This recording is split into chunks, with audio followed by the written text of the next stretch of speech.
ನಿಮ್ಗೆ ಗೊತ್ತಾ, ರಾಜಕೀಯದಲ್ಲಿ ಸರಳ ವ್ಯಕ್ತಿತ್ವ ಎಂದು ಕಾಣಿಸಿಕೊಳ್ಳುವ ಎಚ್.ಡಿ. ಕುಮಾರಸ್ವಾಮಿಯವರ ಕುಟುಂಬದ ಘೋಷಿತ ಒಟ್ಟು ಆಸ್ತಿ ಸುಮಾರು 217 ಕೋಟಿ ರೂಪಾಯಿ.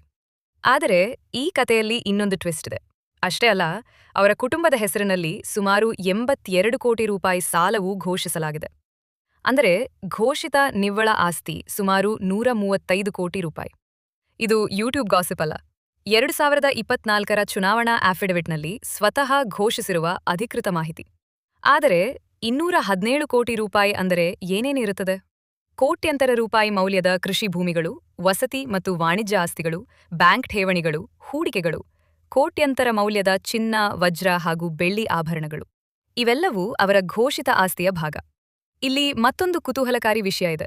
ಸಾಮಾಜಿಕ ಜಾಲತಾಣಗಳಲ್ಲಿ ಕುಮಾರಸ್ವಾಮಿ ಬಳಿ ದುಬಾರಿ ಸೂಪರ್ ಕಾರುಗಳ ದೊಡ್ಡ ಕಲೆಕ್ಷನ್ ಇದೆ ಎಂಬ ಮಾತುಗಳು ಆಗಾಗ ವೈರಲ್ ಆಗುತ್ತವೆ. ಆದರೆ ಅವರ ಅಧಿಕೃತ ಅಫಿಡವಿಟ್ನಲ್ಲಿ ಪ್ರಮುಖವಾಗಿ ಕಾಣಿಸುವ ವಾಹನ ಟೊಯೋಟಾ ಇನೋವಾ ಕ್ರಿಸ್ಟಾ.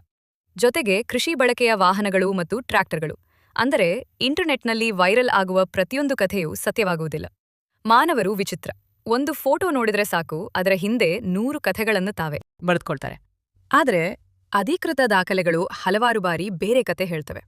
ರಾಜಕೀಯಕ್ಕೆ ಬರುವ ಮೊದಲು ಕುಮಾರಸ್ವಾಮಿ ಕನ್ನಡ ಚಿತ್ರರಂಗದಲ್ಲೂ ನಿರ್ಮಾಪಕರಾಗಿ ಕೆಲಸ ಮಾಡಿದ್ದರು. ಕನ್ನಡದ ಹಲವು ಸಿನಿಮಾಗಳ ನಿರ್ಮಾಣದಲ್ಲಿ ಅವರು ಭಾಗಿಯಾಗಿದ್ದರು. ಬಹುಶಃ ಅದಕ್ಕೆ ಇಂದಿಗೂ ರಾಜಕೀಯದ ಜೊತೆಗೆ ಸಿನಿಮಾ ಕ್ಷೇತ್ರದ ಬಗ್ಗೆ ಮಾತನಾಡಿದಾಗಲೂ ಅವರ ಹೆಸರು ಕೇಳಿಬರುತ್ತದೆ. ಇನ್ನೊಂದು ವಿಷಯ, ಅವರು ಐಷಾರಾಮಿ ಜೀವನ ನಡೆಸ್ತಾರೆ ಎನ್ನುವ ಮಾತುಗಳು ಆಗಾಗ ಕೇಳಿಬರುತ್ತವೆ.